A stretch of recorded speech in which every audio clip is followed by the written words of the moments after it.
qaydanı sizə başa salım. Deməli, mən buraya yazmışam 1 cür, 2 cür, 4 cür yazılan şəkilçilər. Bayaq nə dedik?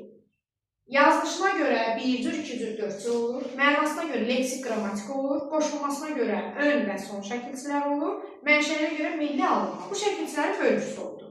Düzdür? Milli, nasionalni, alınma da inosranli. Deməli, indi yazıram bunları. Hansı nəyə aiddir? Bir cür yazılan şəkilçilər leksik şəkilçilərdir. Alınmadır. Və önə qoşulur, sözün önünə. Məsələn, yazıram, narahat. Sözün kökü rahatdır. Na-da ön şəkilçidir. Sonra iki cür yazılanlar. İki cür yazılanlar bax bu formadadır. Hara yazılırlar? Daki məsələn, daki dəki, da, də, dan, də. Onlar leksikdə var, qrammatikdə var. Düzdür? Sonra ancaq millidir və sözün sonuna qoşulur. Sonra 4 cür yazılanlarda leksik və qrammatikdir, millidir və sözün sonuna qoşulur. Bu isə aydın oldu. Aha. İndi bura baxırıq. İstisna yazmışam. Nədir bu istisna?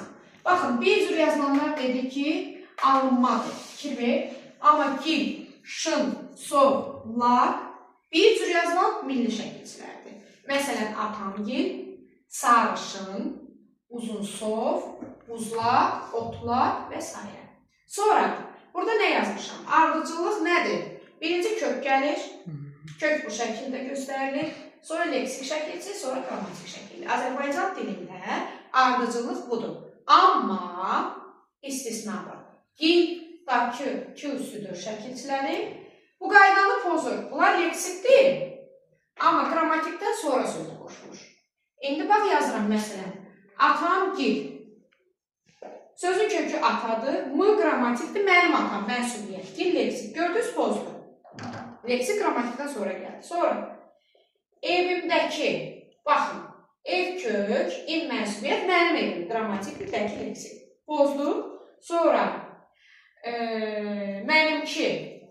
Mən kök. Mən kökdür. İm qrammatikdir, yəni hal şəkilçidir. Ki də leksik. Gördünüz? Pozdu. İndi bunu yaddaşa vururuq.